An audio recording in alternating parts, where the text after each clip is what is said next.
Welcome to FUNC YOU UP, the podcast that gives you the best of functional medicine, nutrition, and wellness in 8 minutes or less. Hey everyone, welcome back to FUNC YOU UP. This is Michelle Miller, clinical nutritionist.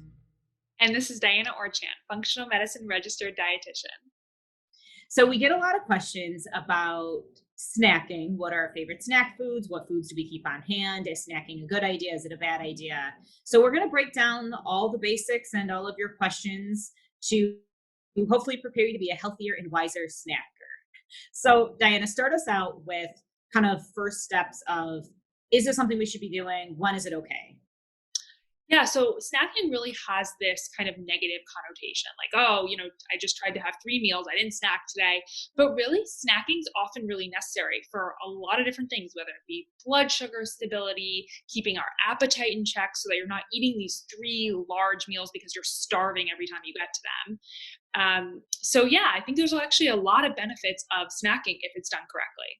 Yeah, exactly. That's the key, right? So we can do this to help fuel our energy and our blood sugar and kind of keep us moving and focused throughout the day.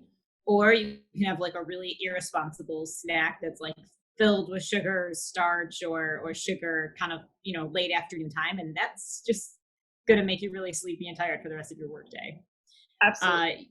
You shared a really interesting tip or stat about snacking since COVID-19 has hit. Yeah, so once quarantine hit, General Mills saw a 45% increase in sales of comfort snacks during this crisis. So while General Mills probably has a few healthier snacks, I would say that the majority of them aren't so healthy. Yeah, I would even be. Yeah, I think that's probably like the nicest way to say that. Exactly. So I think especially in light of recent events, there's less movement happening. Weight gain is happening. We know we're turning to food for more enjoyment, more pleasure, more a way to spice up the day or kind of like have a change in the normal kind of mundane day to day, because there is such a lack of change right now. A lot of us are just home. And so I get it. We're turning to food for that enjoyment and that pleasure. But I think let's be really smart about the snack foods, because that can really make it or break it for, if you eat really well breakfast, lunch, and dinner, you can really throw off your day completely if you just have the wrong snacks. Yeah, and I think a lot of people are stuck at home or working from home. And so they feel like, oh, I don't have to think about this in advance. I got all my snacks in the fridge. I got them all, Right. All the food is here. I don't have to go anywhere. Right. I have access to it. Exactly. So when we used to be going and physically traveling to work, maybe we'd pack up some of those snacks in our bag and kind of have something to reach for. But now we don't really have that anymore. So when we're hungry, we are just running to the fridge and hoping to find something that'll satisfy us. This is such a big point that we talk to our clients about this, and we feel this way about meals and with snacks. By the time, even if you only have to take 5 steps to your kitchen or to your fridge or to your pantry, by the time your brain typically registers that it's time to eat, it is too far gone. And your brain is now saying, I need a very quick fuel source to replete our energy needs so we can continue to focus and perform at the level you had been. And so you go into this like primal instinct mode where your brain is just thinking, I need a quick source of fuel. And unfortunately, that is often sugar and starch. So if you have not kind of created a plan or had like a premeditated, snack, or you hadn't thought it through yet, you don't have the things ready to grab. At that point, you're really setting yourself up for a dangerous test. And I try to avoid this test personally as often as I can, because the more decisions you have to make in that moment, the more effort something's going to take in that moment, the more likely you are to fail and just to grab something that is, the path of least resistance. And a less nutrient dense option. Exactly. So this is the difference of, even if you have a healthy snack option, which we'll go into some of our favorites in a minute, even if you just had that as prepped and ready to go as possible, knowing that, okay, today at 3 or 3:30, I'm going to go and have that snack. You've thought it through, you have it all ready, you have the ingredients, it's all there. You don't have to do much once you're ready to eat it. That is going to break down so many of the barriers that your brain would put in front of you, that you're going to be more likely to grab that than a bag of chips in the first place. But let's say you had this plan to have a really healthy lunch or a really healthy afternoon snack, and then you get to that meal or that snack and you have to like put this whole thing together. You were going to make a really healthy salad, but you needed to put all the ingredients together, wash them, chop them, put it all together. You're a lot less likely to do that. You'll probably just go the path of least resistance and grab something else more convenient and, again, less nutrient dense. So we always say plan out your snacks, and this honestly goes for your meals in advance too. I just think snacks are often the thing that get most overlooked, and do that ahead of time. So do what works for you, whether that be waking up a little bit earlier each morning, setting aside those snacks. And for example, something as simple as, let's say, chopped up peppers and hummus. You have the hummus already there. Chop up those peppers so that when it comes time to doing it, you don't have to sit there and get out your cutting board and your knife and start doing it, and then by then you're already reaching for the chips. But at that point, so yeah, just really planning out, and that could be first thing in the morning or potentially at the beginning of the week, separating out those portions in advance. I love that. Yeah. And another thing we say is that a lot of people right now are living with family. So it becomes even harder when it's out of your control, even what's bringing in the house. And I know we always say this, don't buy it, because whatever you buy, you are going to eat. You're kidding yourself if you think that you're not. But now we're at this point sometimes where, oh, I didn't bring that in. My Aunt Susie brought it into the house, and I can't control that. And so we have this kind of rule that we discussed, which is don't eat what you don't buy when it comes to snacks. And that goes back to the planning and the prepping, because if you're even ordering your groceries or going to the grocery store with the intention of, okay, so my plan this week is to have this for lunch every day, or I'm going to do, these 2 or 3 different options for my afternoon snack each day, then you're already going in with so much intention that as you're purchasing these things, you're thinking about when are you going to be having them. I also think a lot of times with parents, I run into the issue a lot where they get really tempted by their children's snack foods. It takes a lot of willpower to reach past the Lucky Charms and the Lay's potato chips, to where they're nut and seed, trail mixes. It just doesn't seem as exciting in that moment. And so I think really kind of protect yourself and just put your snacks in your own little cupboard. So you don't have to open up the pantry that would have all of those other temptations in it. All right. So take me through what we would say some of our healthiest or top recommendations for healthy snacks would be. So the main components that we always say would be to make sure you have a protein or a healthy fat. And then if you can involve vegetables with that, then that's an added bonus. So in terms of protein, we always say look for at least 10 grams of protein. So that could be 2 hard-boiled eggs, which will give you about 12 grams. That could be making sure you have some nut butter, which is also a good source of healthy fat, or hummus, and you're getting that protein. And we'll dive into some of these snack options, but thinking about protein is really key. Yes. The protein and the fat specifically are the most stabilizing for our blood sugar. You've probably heard us talk about this in previous episodes, but it can be a plant protein, it can be an animal protein. In terms of healthy fats, we'll go into some different examples there, but that's really the key, because again, in the times of the day where you're likely to have a snack, you will be looking for something that is a little bit higher in sugar, and you really need to make sure you have the protein and the fat component to help balance that out if there's any sugar in it. Yeah, and also these components will help keep you fuller longer, help satisfy you, and then also, the whole goal of having a healthy snack is to prevent overeating at meals. Yes, it's right. The point of the snack should actually be to satiate you and satisfy you longer than just the 10 minutes of eating that snack. It's to set you up better for the next meal as well. But let's discuss where people tend to go wrong before we get into the ideas of. Good point. Yes. So I would say one of the most common mistakes we see, well, let's just first break down the concept of real foods versus processed in packaged foods and kind of what that means. So this is something I think about a lot. If you had to go a week without eating any processed foods, how insane that would actually be for a lot of us. So you have to break down every food. If you think about a potato chip, you'd have to think about, okay, so originally that was a potato that was then like thinly sliced, that was then like, seasoned and deep fried, and, there's probably something else put into the bag to help preserve it, whatever. So you think about all of the steps something went through to become the item that you're eating.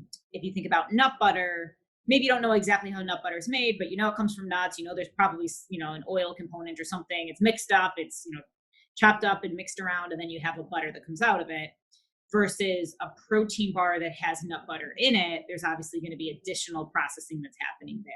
So it's really just this mental exercise of thinking through, how did that turn into this? And obviously we're going to need equipment in kitchens and plants and stuff to like process these foods, and that's really where this idea of like a processed food comes from. Even if it's healthy ingredients, like some of our favorite like almond flour crackers, like that's still a processed food. There's a lot of ingredients in there that needed to be in there so that almond flour could even like form a little square little cracker and give you the taste that it's giving you.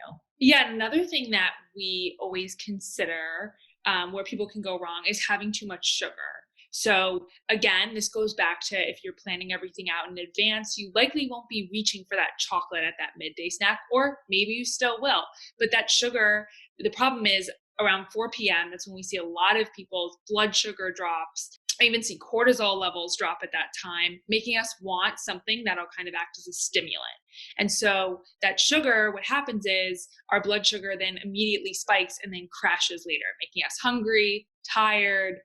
So really, I think avoiding especially processed sugar, especially if you have a label, sticking to under 5 grams is going to be really helpful. And that's where we see a lot of people kind of reaching for that at that snack time. You think about like the common stimulants that people will use along that lines, like a frappuccino, or something that has a smoothie of some sort. Or it's just really interesting. A lot of the afternoon snack options do have usually a higher sugar content, and recognizing there's a reason that your brain wants that. Let's just be smart about how we're delivering it. So Diana's talking about added sugars, not naturally occurring sugars. So something like an apple, or some other like piece of fruit, that's going to be naturally occurring sugars. That's going to be a lot more than 5 grams of sugar, but it's not added. It's just naturally occurring. Yes, you still want to pair healthy protein or healthy fat with that, but very different in terms of how your body's gonna be tolerating that. Absolutely. And the way that, and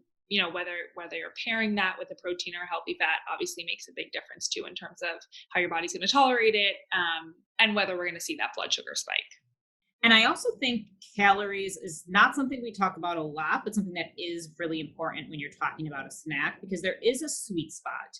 On average, I would say a snack is typically 200 to 300 calories. And that is really, I would say like 150 to 300, because it's really dependent on the individual, their size, their activity level. I find a lot of the like 100 calorie packets, I don't really know what the point of that is. 100 calories isn't touching anything. Like it's making me want to have another 100 calories. So I appreciate the portion size concept, but if you really are having a snack, it's because you're looking for something. You might as well give yourself enough of something to actually satiate you, because otherwise it's gonna hit you on the later end when you get to your next meal, and you're just gonna overeat at that meal. But we also see the opposite of this, where somebody will get a protein bar and it's like 400 calories. And it's like, unless you're a bodybuilder, like this probably is way too much for you to be tolerating. I've even seen, at like Starbucks and other similar places. I hate to like pick on like one area where they're doing this everywhere, but like they have these snack packs that you can get. And it's like, protein snack pack, or, all these different things. But it's like, okay, if we start adding up the calories, it's a small meal. And like, is this actually designed in your day right now to act as a small meal? Or were you just needing like just the apple slices and a little piece of cheese? So those are important things to think about too. Although like we said, we don't love talking about calories. It is important in terms of what you're actually taking in for the snack. And another thing that we always want people to consider is in the ingredient label. So ideally, whatever you're eating will be a whole food, doesn't have an ingredient label. But if it does, really reading that ingredient label and looking and it becomes really difficult. And I think we have a lot of people that come in saying, is this supplement okay? Is this food okay? And then we see all these artificial sweeteners, which you can listen to our artificial sweetener episode about that. There's all different flavorings that definitely raise our antenna, or additives that can cause a lot of inflammation, like carrageenan or caramel coloring or food dye blue number 21 or whatever. And Yeah.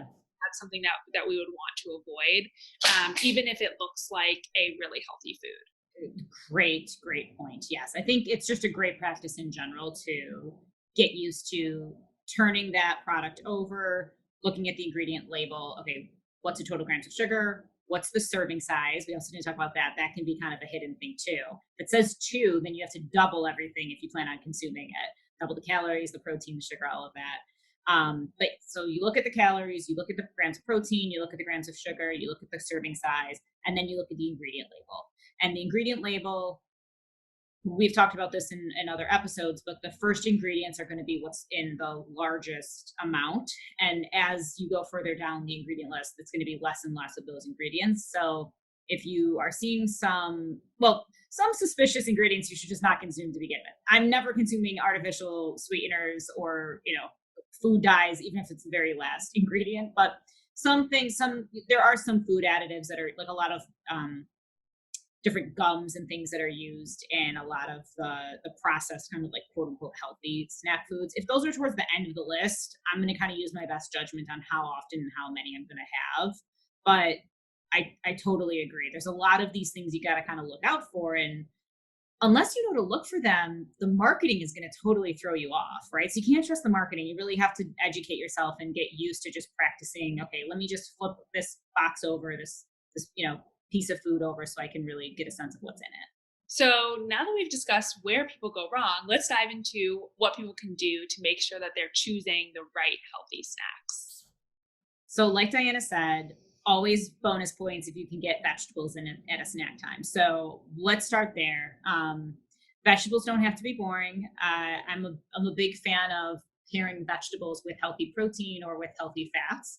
In the warmer months, you could do raw vegetables, which is really nice.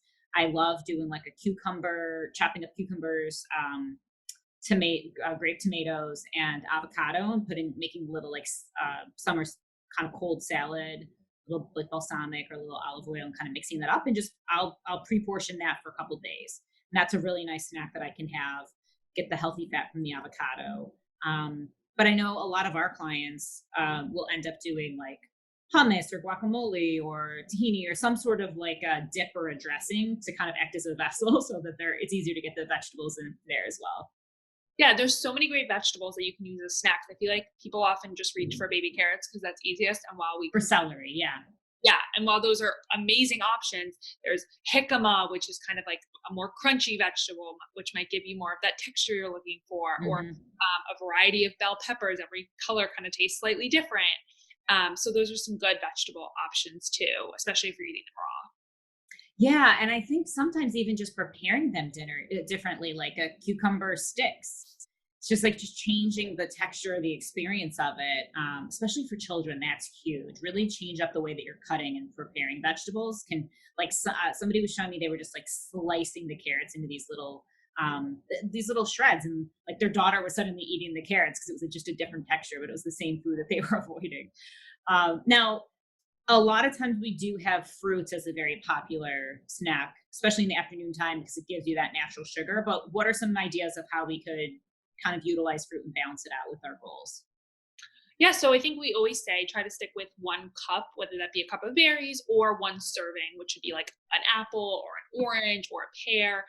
But we don't always love that fruit on its own, although there is fiber to combat that blood sugar spike. We always like to mix it with something else. So one of our favorite is using a nut or a seed butter, or just a handful of nuts, right? You can be biting on that apple with a handful of nuts on the side, or I personally love chopping up an apple. Sometimes if I even have a little bit of extra time in the morning, I'll bake it and then eat it cold in the afternoon. Sounds so good. Yeah. Right. And it's like this little like apple pie, and then mixing it with nut butter, seed butter, cashew butter, tahini. Great options to spice up your fruit a little bit. Yes, I love that. Now on the, when we get into kind of the vegetable and the fruit, sometimes people will ask about um, dried versions or even something like kale chips. So I think when you start to get into how the foods are changing, you just have to kind of pay attention again to the ingredient list, the what the nutrient levels are, because something like kale chips, you could do that at home in like an air fryer and make that super healthy and there's no problem. You could be buying kale chips and they could be like way overly salted. So I think just having a bit of a critical eye. Same thing with dried fruit, it's going to increase the sugar content. So if you're going to have a trail mix with dried fruit in it, maybe kind of keep the chocolate bits out of that. Maybe don't have any M&Ms or little elements of chocolate in that because you're getting enough sugar from the dried fruit. But I love the dehydrated or like air fried vegetable idea of making those into your own healthy kind of like chips or crackers. There's also a handful of like seed based crackers that could be incorporated into a healthy snack too if you're really looking for a different crunch. Yeah, another thing I love to get that crunch is roasted chickpeas. So there's a ton of variety of Yes, brands out it's there, great. but a lot of them are really salty, and it's not even like, oh, I'm looking at the label and they look salty. It's like you can taste the salt. So I personally love roasting them, maybe making them a little sweet with cinnamon or a little savory with some paprika. But it's super easy to just throw them on a pan, roast them for 15 or so minutes, and then you have a really nice snack that is shelf stable and you can take on the go, or just eat it in the comfort of your home. And then I also like, going more on the protein, healthy fat side of things. Sometimes you could do like hard boiled eggs or like you could do like an egg salad or even like a avocado egg salad type thing for like really get healthy and fat and just use like what you love, like the flackers or like the Mary's Gone crackers, those like seed based crackers. You could use those as a nice snack as well. Yeah, but adding avocado in instead of mayo for an egg salad, the best snack. Yes, yeah, and then you're gonna be full. You could really have just a portion size of, it probably says like 6 crackers or something. You could really just have that many topped with that healthy protein. You really will feel satisfied. You won't be kind of searching around, you won't have that sense of deprivation. Now, I also think on the protein side of things, we get asked a lot of questions about protein bars, even things like to the degree of beef jerky or what are those like grass fed jerky type bars that we've recommended before. Oh yeah, there's like they're not beef jerky, but they're paleo bars that are made Yes, beef, bison. exactly. Chicken, things like that. Yeah. So that's kind of a little bit more of an acquired taste. I think those are really nice because they're shelf stable and there are some brands that are really clean. So that can be a nice option as well, especially if it's labeled like it's organic or grass fed or, things like that. With protein bars, it is processed. So that is something to remember. I usually will try to use the protein bar more as when I'm on the go and I can't keep, my fruit or my vegetable snack or, my egg salad as portable as I would have wanted to. I'll use the protein bar in that regard. But same thing, train yourself on turning over that bar, looking at the calories, the grams of protein, the grams of sugar, and the ingredients. Yeah, and always making sure that those grams of protein are more than the grams of sugar. And then also, what kind of protein is it? Is it a whey protein? Is it a pea protein? Is it chickpea protein? Soy. You can find Mhm. everything now, and there's a lot of really good healthy options out there, especially for if you need it in a pinch. But there's also probably more unhealthy bar options, so something to look out for. Absolutely, yeah. We are definitely a fan of more of the plant-based proteins. None of the soy, none of the whey, and that's just our personal kind of nutritional opinion. We're much bigger fans of like the rice or pea or hemp or I've been seeing like quinoa protein bars, things like that. And then I also think, again, just really being aware of your marketing. If you're not turning over the label, you can end up with something that's really highly processed that just might not contain any of these like red flags. So we were joking before we started recording how, last night I had tried out this new product that's a chickpea based product, but it's basically just like the chickpea healthier version of a like Cheeto, which is like a lovely thing to have from time to time, but that could not be my go-to snack. That is highly processed. This is not like a source of, I see a lot of like cauliflower based snacks now, which it's a great concept. And I think it's, it's better than, enriched wheat flour, but at the end of the day, you're not getting a serving of vegetables. Let's not fool ourselves. Let's just try to dial it back and go to the real foods that we know what they are, we know how they're processed, we know what they should look like. Yeah. And it makes me think that like our brains are kind of programmed to think, oh, we need a snack, and like we go to snack foods, whereas like a hard-boiled egg with avocado feels almost like I should be pairing that with a meal. And so I think a lot of people might stay away from some of the like more fresh options and save that for meals, when in reality they make up wonderful snacks. And when you're eating, these hard-boiled eggs or these chickpeas, and you're eating these whole foods for a snack, at first it's like, wait, should I be having this for a meal? But then it's like, no, actually I'm more satiated, I feel better, and I don't need these processed snacks nearly as because you're eating real foods. Such a great point. Yeah, it's kind of reprogramming the mind a little bit there. That's great. All right, well, hopefully we've answered a lot of your questions on snacking. Diana, just kind of sum up what are the big things we hit on today that we want our listeners to take with them. So just to sum it all up, snacking is great if done correctly and done well, and you're not reaching for kind of these processed snack foods that we think we should be almost reaching for during snack time. But it's important to plan ahead, make sure that whether that be, grocery shopping in advance or actually portioning out your snacks at the beginning of the day or the beginning of the week, and then paying attention to the ingredients, whether it's on a label, and what actually is going into the snack that you're eating. Wonderful. Well, thanks so much for joining us today. We hope you enjoyed this topic. If you have any other questions, we'd love to hear from you. Diana, where can they reach us? You can send us an email at funkyouup@physiologicnyc.com or via our Instagram at physiologicnyc. We'll see you next time. Bye. You've been listening to Funk You Up. Be sure to like, review, and subscribe for more daily tips on living well.